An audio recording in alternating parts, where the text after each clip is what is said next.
ವಿಜೇಂದ್ರ ಸ್ಥಾನದ ಮೇಲೆ ಅಡ್ಡಮತದ ತೂಗುಯ್ಯಾಲೆ ನೇತಾಡ್ತಾ ಇದೆ ಮಂಜುನಾಥನ ಸನ್ನಿಧಿಯಲ್ಲಿ. ಇದೇ ಸಂದರ್ಭದಲ್ಲಿ ಅವರು ಧರ್ಮಸ್ಥಳಕ್ಕೆ ಭೇಟಿ ಕೊಟ್ಟಿದ್ದು. ಮಂಜುನಾಥನ ಸನ್ನಿಧಿಯಲ್ಲಿ ಬಿವೈ ವಿಜೇಂದ್ರ ರಾಜಕೀಯ ಲೆಕ್ಕಾಚಾರವನ್ನ ಶುರುವಿಟ್ಕೊಂಡಂತೆ ಕಾಣಿಸ್ತಾ ಇದೆ. ಕೆಲವೇ ಕ್ಷಣಗಳಲ್ಲಿ ಧರ್ಮಸ್ಥಳದಲ್ಲಿ ವಿಜೇಂದ್ರ ವಿಶೇಷ ಪೂಜೆಯನ್ನ ನೆರವೇರಿಸಲಿದ್ದಾರೆ ಮಂಜುನಾಥ ಸ್ವಾಮಿಗೆ. ಇವತ್ತು ಬಿವೈ ವಿಜೇಂದ್ರ ಧರ್ಮಸ್ಥಳದಲ್ಲಿ ಮಂಜುನಾಥ ಸ್ವಾಮಿಗೆ ವಿಶೇಷ ಪೂಜೆಯನ್ನ ಸಲ್ಲಿಸಲಿದ್ದಾರೆ.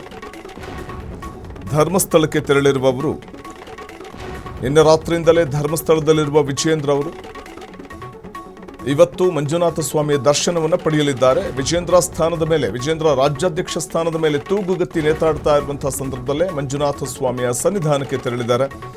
ಇನ್ನು ಕೆಲವೇ ಕ್ಷಣಗಳಲ್ಲಿ ಧರ್ಮಸ್ಥಳದಲ್ಲಿ ವಿಜೇಂದ್ರ ಮಂಜುನಾಥ ಸ್ವಾಮಿಗೆ ವಿಶೇಷ ಪೂಜೆಯನ್ನು ಸಲ್ಲಿಸಲಿದ್ದಾರೆ. ವಿಜೇಂದ್ರ ಪರಿಷತ್ ಚುನಾವಣೆ ಅಡ್ಡ ಮತದಾನದ ಸಂದರ್ಭದಲ್ಲಿ ವಿಜೇಂದ್ರ ಮತ್ತು ಆರ್ ಅಶೋಕ್ ಅವರು ಧರ್ಮಸ್ಥಳದಲ್ಲಿ ಶಾಸಕಾಂಗ ಸಭೆಯನ್ನು ನಡೆಸೋಣ ಅನ್ನುವಂಥ ನಿರ್ಧಾರಕ್ಕೆ ಬಂದಿದ್ರು. ಆಣೆ ಪ್ರಮಾಣದ ವಿಚಾರ ಭಾರಿ ಚರ್ಚೆಗೆ ಮಾಡಿಕೊಡ್ತು. ಇದಕ್ಕೆ ಸ್ವಪಕ್ಷದಲ್ಲಿ ಒಂದಷ್ಟು ವಿರೋಧಗಳು ವ್ಯಕ್ತವಾದವು. ಸ್ವತಃ ಒಂದು ಕಡೆ ಪ್ರಹ್ಲಾದ್ ಜೋಶಿ ಅವರು ಕೂಡ ವಿರೋಧವನ್ನು ವ್ಯಕ್ತಪಡಿಸಿದ್ರು. ಅದಾದ ನಂತರದಲ್ಲಿ ಬಿಜೆಪಿಯ ಹಲವು ನಾಯಕರು ವಿರೋಧ ವ್ಯಕ್ತಪಡಿಸಿದರು. ಧರ್ಮಸ್ಥಳದಲ್ಲಿ ಆಣೆ ಪ್ರಮಾಣ ಯಾಕೆ, ಅಡ್ಡ ಮತದಾನದ ವಿಚಾರದಲ್ಲಿ ಅದನ್ನು ಪತ್ತೆ ಹಚ್ಚುವಂಥದ್ದು ಅಷ್ಟು ಸುಲಭವಾಗಿರಲಿಲ್ಲ ಅನ್ನುವಂಥದ್ದನ್ನು ಮನಗಂಡಂಥ ಬಿಜೆಪಿ ಕ್ರಾಸ್ ವೋಟಿಂಗ್ ಆಗಿದ್ದು ಬಿಜೆಪಿಗೆ ಬಹುದೊಡ್ಡ ರೀತಿಯಲ್ಲಿ ಮುಖಭಂಗವನ್ನು ತಂದೊಡ್ಡಿತ್ತು. ದೊಡ್ಡ ಮಟ್ಟದಲ್ಲಿ ಮುಜುಗರಕ್ಕೆ ಈಡು ಮಾಡಿತ್ತು. ಕ್ರಾಸ್ ವೋಟಿಂಗ್ ಪರಿಷತ್ ಚುನಾವಣೆ ಫಲಿತಾಂಶ ಎದುರಾದಂತಹ ಸಂದರ್ಭದಲ್ಲಿ ಸ್ವತಃ ಬಿಜೆಪಿಯ ರಾಷ್ಟ್ರೀಯ ನಾಯಕರು ಕೂಡ ತೀವ್ರ ತರಾಟೆಗೆ ತೆಗೆದುಕೊಂಡಿದ್ರು ವಿಜೇಂದ್ರ ಮತ್ತು ಆರ್ ಅಶೋಕ್ ಅವರನ್ನ.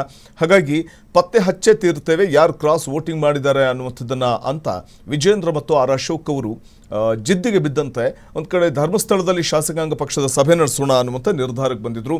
ಅದರ ಸ್ವಪಕ್ಷದಲ್ಲಿ ವಿರೋಧ ವ್ಯಕ್ತವಾಯಿತು. ಆಣೆ ಪ್ರಮಾಣ ಇವೆಲ್ಲವೂ ಕೂಡ ನಡೆಸುವಂಥ ಅಗತ್ಯ ಇದೆಯಾ ಅನ್ನುವಂಥ ಪ್ರಶ್ನೆಗಳು ಉದ್ಭವ ಆದಾಗ ಅದನ್ನು ಕೈ ಬಿಟ್ಟಿದ್ರು.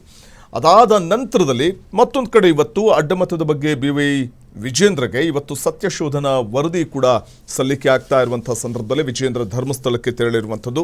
ಧರ್ಮಸ್ಥಳದಲ್ಲಿ ಮಂಜುನಾಥ ಸ್ವಾಮಿಯ ದರ್ಶನವನ್ನು ಪಡೆಯಲಿದ್ದಾರೆ. ಈ ಬಗ್ಗೆ ಮತ್ತಷ್ಟು ಮಾಹಿತಿಯನ್ನು ಪಡೆಯೋಣ ನಮ್ಮ ಪ್ರತಿನಿಧಿ ಮಾರುತಿಯವರಿಂದ. ಮಾರುತಿ, ಬಹುಶಃ ಇವತ್ತು ಒಂದು ಕಡೆ ಸತ್ಯಶೋಧನಾ ಸಮಿತಿ ತನ್ನ ವರದಿಯನ್ನು ಸಲ್ಲಿಸಲಿದೆ, ಮತ್ತೊಂದು ಕಡೆ ವಿಜೇಂದ್ರ ಅವರಿಗೆ ದೊಡ್ಡ ಮುಜುಗರವನ್ನು ತಂದೊಡ್ಡಿದ್ದಂತಹ ಒಂದು ಪರಿಷತ್ ಚುನಾವಣೆ ಫಲಿತಾಂಶ, ಈ ಎಲ್ಲದರ ನಡುವೆ ಒಂದು ಕಡೆ ಶಾಸಕಾಂಗ ಸಭೆ ಕೂಡ ಕ್ಯಾನ್ಸಲ್ ಆಯಿತು. ಧರ್ಮಸ್ಥಳದಲ್ಲಿ ನಡೆಸಬೇಕು ಅನ್ನುವಂಥ ಒಂದು ವಿಚಾರದಲ್ಲಿ ವಿರೋಧಾಭಾಸಗಳು ವ್ಯಕ್ತವಾದ ನಂತರ ಆದರೂ ಕೂಡ ಇದೆಲ್ಲದರ ನಡುವೆ ಧರ್ಮಸ್ಥಳಕ್ಕೆ ತೆರಳಿರುವಂಥ ಒಂದು ಪರಿ ಇದೆಯಲ್ಲ, ವಿಜೇಂದ್ರ ಅವರು ತೆರಳಿರುವಂಥ ಒಂದು ಔಚಿತ್ಯ ಏನಿರಬಹುದು? ತಾವು ಅಲ್ಲಿ ಅಂದುಕೊಂಡಂತೆ ಆಣೆ ಪ್ರಮಾಣ ನಡೆಸಲಿಕ್ಕಾಗಲ್ಲ, ಆದರೆ ಈ ಸಂದರ್ಭದಲ್ಲಿ ದೇವರ ದರ್ಶನ ಆದರೂ ಪಡೆಯೋಣ, ತಪ್ಪೊಪ್ಪಿಗೆ ಒಂದು ಕಾಣಿಕೆನಾದರೂ ಸಲ್ಲಿಸೋಣ ಅಂತ ಬಂದಂತಿದೆ.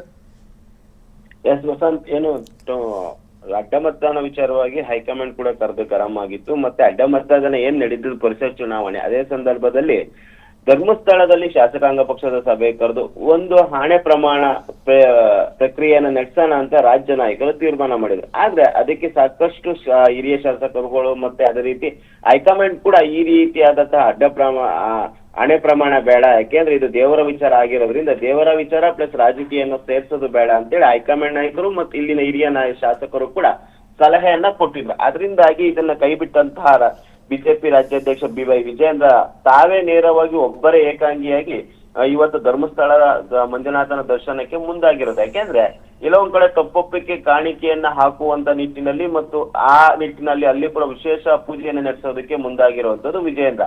ಇನ್ನೊಂದ್ ಕಡೆ ತಮ್ಮ ಸ್ಥಾನವನ್ನ ಉಳಿಸಿಕೊಳ್ಳುವ ಪ್ರಯತ್ನ ಇದಾಗಿರಬಹುದು ಎಂಬ ಚರ್ಚೆಯು ಕೂಡ ರಾಜ್ಯದಲ್ಲಿ ಚರ್ಚೆ ಆಗ್ತಿದೆ. ಯಾಕಂದ್ರೆ ಅಡ್ಡ ಮತದಾನ ವಿಚಾರವನ್ನ ಹೈಕಮಾಂಡ್ ನಾಯಕರು ತುಂಬಾ ಸೀರಿಯಸ್ ಆಗಿ ಪರಿಗಣಿಸಿರುವಂತದ್ದು.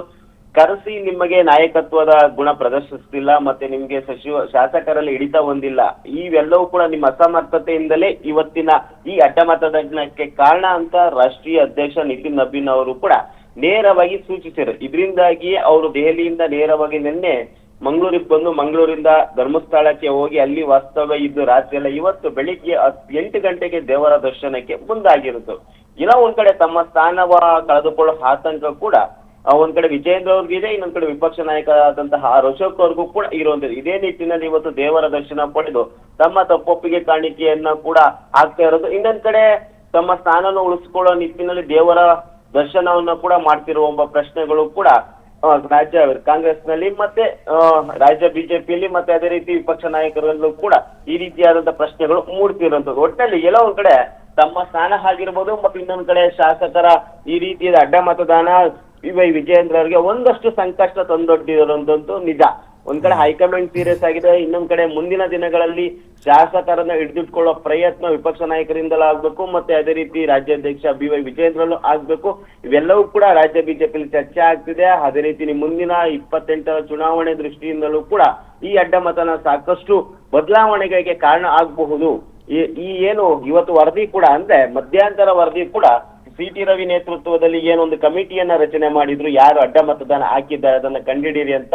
ಅದರ ವರದಿ ಕೂಡ ಇವತ್ತು ರಾಜ್ಯಾಧ್ಯಕ್ಷ BY ವಿಜಯೇಂದ್ರ ಸಲ್ಲಿಸುವ ಸಾಧ್ಯತೆ ಇರುವಂತದ್ದು. ಮೇಲ್ನೋಟಕ್ಕೆ ಯಾವುದು ಕೂಡ ಯಾರು ಹಾಕಿದ್ದಾರೆ ಮತದಾನ ಎಂಬುದು ಕೂಡ ಯಾರು ಹೇಳಲ್ಲ ಯಾಕಂದ್ರೆ ಟೆಕ್ನಿಕಲಿ ಅದನ್ನ ಪ್ರೂವ್ ಮಾಡೋಕ್ಕೂ ಕೂಡ ಸಾಧ್ಯ ಇಲ್ಲ. ಇದರಿಂದಾಗಿ ಒಂದು ಅಂದಾಜುಗಳ ಮೇಲೆ ಒಂದಷ್ಟು ಹೆಸರುಗಳನ್ನ ಮಧ್ಯಂತರ ವರದಿಯಾಗಿ ನೀಡಬಹುದು. ಮತ್ತು ಪೂರ್ಣ ತನಿಖೆಗೆ ಮತ್ತಷ್ಟು ದಿನಗಳ ಕಾಲಾವಕಾಶವನ್ನ ಈಗಾಗಲೇ ಹೈಕಮಾಂಡ್ ಬಳಿ ರಾಜ್ಯ ನಾಯಕರು ಕೇಳಿದ್ದಾರೆ. ರಾಜ್ಯ ನಾಯಕರ ಬಳಿ CT ರವಿ ಆಗಿರ್ಬೋದು ಮತ್ತು ಅವರ ತಂಡ ಕೇಳಿರೋದ್ರಿಂದ ಇನ್ನೊಂದಷ್ಟು ದಿನಗಳು ಕಾಯಬೇಕಾಗಿದೆ. ಒಟ್ಟಿನಲ್ಲಿ ಯಾರನ್ನು ಕೂಡ ಇಲ್ಲಿ ಪಕ್ಷದಿಂದ ಉಚ್ಚಾಟನೆ ಮಾಡುವುದಾಗಿರ್ಬೋದು ಮತ್ತೆ ಕ್ರಮ ಕೈಗೊಳ್ಳುವ ಸಾಧ್ಯತೆ ತೀರಾ ಕಡಿಮೆ. ಯಾಕಂದ್ರೆ ಇಂಥವರೇ ವೋಟ್ ಹಾಕಿದ್ದಾರೆ, ಕ್ರಾಸ್ ವೋಟಿಂಗ್ ಎಂಬುದು ಕಂಡುಹಿಡಿಯೋದು ಕಷ್ಟ.